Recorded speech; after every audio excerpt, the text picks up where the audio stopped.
Hello, peace everybody. So in this series, I would say we go over redesigns. So often this is redesigns of websites that I think could do better, even if they're clients. And then sometimes I'll actually talk about clients. Um, Redesigns heavily focused, of course, on making new design, but more importantly, the marketing psychology around that and how we can also increase conversions with a new website and kind of try to find like the bottlenecks in the website, what's wrong, what can we do to improve it. So that being said, here we have a website of a client that we actually read it, and that's going live today. That's why I'm filming it, so the whole website can be shown. So I took contact with them because I saw an ad and I went on the website and I just took contact and said, hey, I think I can help you guys out with the website. When I landed here, this was not bad actually. I like this this setup. It's not the worst, not the best, but it's pretty decent. Some call to action, some good colors. So this is, and the client also actually agreed, like he wanted to keep this. Besides the rest can be scratched, but this he wanted to keep. So very interesting. However, if we scroll down a little bit, we see, in my head, it's kind of like a 2000 WordPress website vibes. The things he does is not bad, or they think they do, but it's more like the way it's designed. So in this case, it's a little important with the redesign. Okay, so here he talks about featured in, there's like news outlets, and then here there's customer case studies. Like those things together are amazing. Straight into packages, and that's it. So it's a little bit like, what are we doing? Of course they do personal trading, but it's no information about that actually. It just has packages, so 2 hours, 4 hours, and then custom package. So even though I like these things, I definitely think they need some more information in general. As you can kind of see, it's a little bit more an older demographic, so they actually come home. So the service is amazing. They come home to people and help them with personal training, so they don't have to go to the gym, which for old people is often not the most ideal. So I like the offer a lot, and I want to talk about that, or they should talk about that. Like personal training, okay, but what does it actually mean? So of course they describe it in the bubbles here, but it's, you have to make it very obvious to people, and for me now it's not obvious. So that's the homepage. The footer it's a little bit strange. It's not the worst. Like, try to be cool with animations, but it's a little bit unnecessary maybe. Just footer should be simple, it shouldn't be fancy. We just want to focus on contact, which I did here. The buttons are clickable, which is good, but yeah, it does not, like, it shouldn't be so fancy in my opinion. Then we go to the menu. There's a few pages, so it's about us. Again, a little bit weird, like padding, weird spacing between the team, which is always nice to have a team section and then information per team. Case studies like this is almost one of the best things I see on the website that they did. So they worked on a lot of case studies so far. Most people have like one and then that's it. And this they have like, a lot with actually people doing the workout and pictures. So that's definitely continue. And then contact page is like the most important in this case, and it's just a form and that's it. So there could be a lot of things can be done different. So now we go over to this smooth design. I'm a little bit biased, but I gotta be when it's my business and my work. For reference, this episode is built on Framer, which is by far my favorite tool to use lately. I messed a little bit up here on the spacing, but that's just what it is because the website is not live. But it will be live today, since, like I said, I wanted to make a video before everything went live.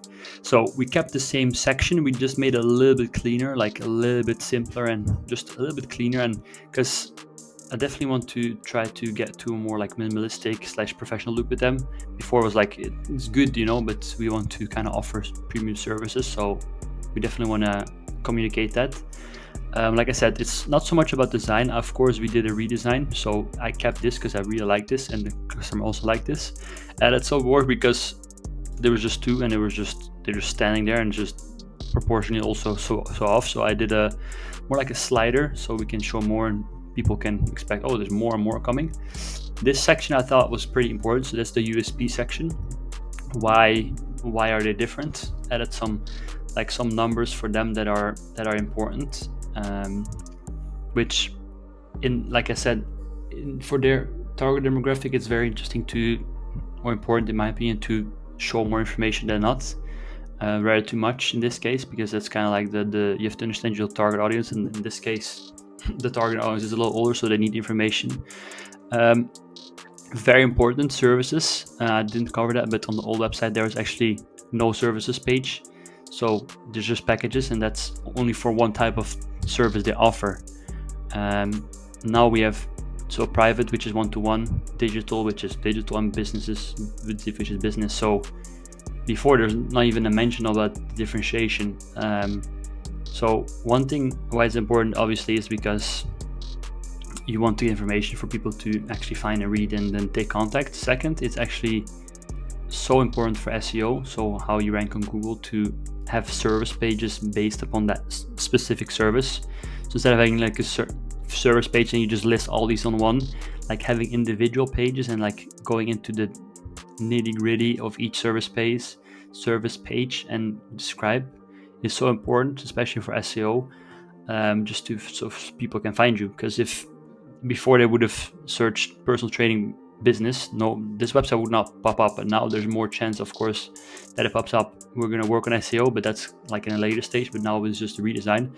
But if you don't even have a page, you don't even have a foundation to work from. So that's super key for a local business. So yeah, kept the customer case studies because they are amazing. Just like I made everything a little bit fancier, the buttons, the animations, and the thing in itself is not the main like fancy. It's just what it should be, just simple, but showing that we actually help people. Next one is a call to action, a little bit more often coming back, so more buttons every now and then. There's more like a call to a section, so it's like very heavy on take action. Call me gong is like start now.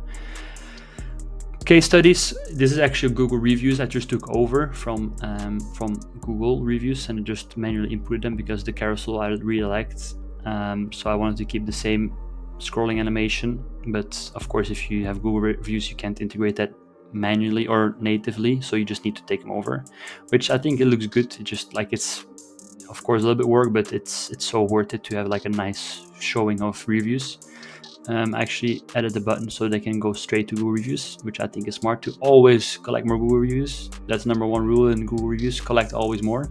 A lot of call to actions, a lot of FAQ. So there's a lot of questions to be answered, and I really like this. Again, like I said, we think about target audience. Again, this whole website videos I'm making is more like a marketing, psychology, and conversion. So this is amazing for one thing. It's again helping people convert. If they have questions on your website, you want to be there to answer them even before they even ask them on email. You want to already give answers on the website. Secondly, it's also again some form of SEO, because if people would search for is personal training for me, and you have that literary question, it doesn't mean you're going to be popping up first in Google, but at least it means you're at least searchable and findable for that specific keyword / question. So that's very important. Footer, very simple. We just keep it simple with some call to action, you can call it, but just like contact info and just social media, and then again the menu here. So very simple, but I think that's good to keep it simple in this case. Then we have a little bit about us section, so very simple, a little bit more organized, I could say. Added some new pictures, same for that. Then we have the service pages, so those are key in my opinion. So what I would definitely want to do is add more services. Of course, you just don't add services if you don't have them, but what I often see is that in most cases they have, like, let's say 10 services. You don't want to list all of them on the homepage when we are here. So you want to maybe, for example, here list 3, and then you go to all services, and then here you list all 10. Because what we often see, it's a beautiful principle called the Pareto principle, 80-20. So 20% of causes 80% of consequences, which is, it's a little fluffy and deep, but it's very interesting, as if you take it a little bit more concrete to business, 20% of customers often generate 80% of revenue. So it's a small batch of clients that actually generate the majority of the revenue. So same thing, this thing can be applied to everything in life. I almost have like a little obsession with it because it's crazy. So in this case, 20% of most services in businesses generate 80% of revenue. So there's like, if you have 10, there's probably 2 services that do the majority of the revenue. So that's with everything. So we want to be focusing on the 20% and not on the 80. The 80 other percent is nice to have, but then the 80% of the services only generate 20% of the revenue. So of course 20% is nice, but they take up so much space and a lot of time, and they only generate 20%. Like I said, you don't want to throw them away. And again, having more information on the website is nice because then people can find you Google.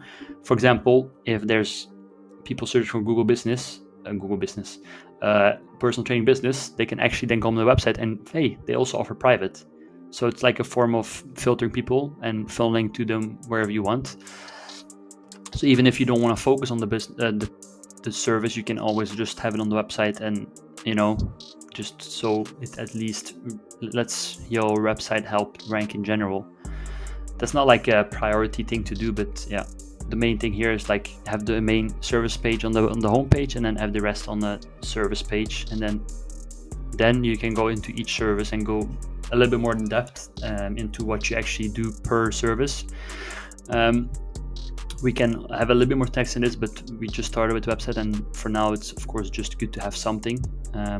This is something I like to keep and bring to every almost website I have, for especially again depending on the target audience. And if it's like, it's not a new service, but like personal training at home, you can consider quite new, and a lot of people have never done it.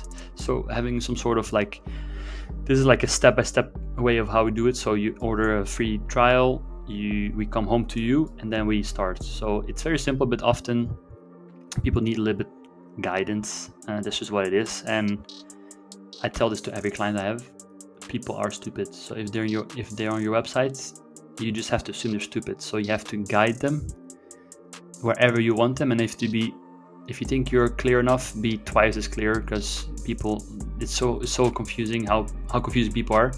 Every time I surprise myself. So you want to be very obvious. That's why we have a lot of call to action buttons. You want to be clear, super clear on what they should do. So this is like, it can be considered simple, but it does a lot. So this I want to keep to every service page, which we did, a little call to action, and this is the same. So that's the same for every service page.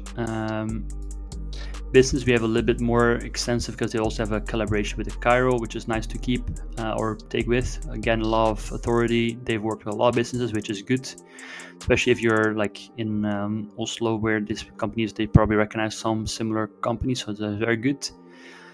And then I added a little customization like tool where you can say how many employees you have, how much it costs per employee per day, and then if they're like 10% of the time they're sick, but you want it to drop it to 4%, through personal training, to just helping them be healthy, you can see how much you save on your bottom line.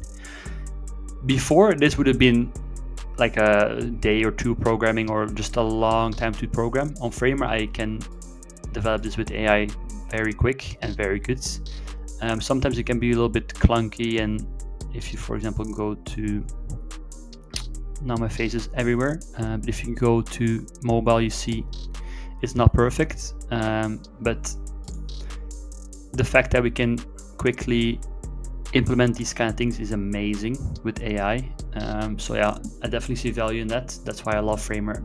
Another reason to love Framer: a quick little work with us page with like a little contact form, so people can fill in application forms.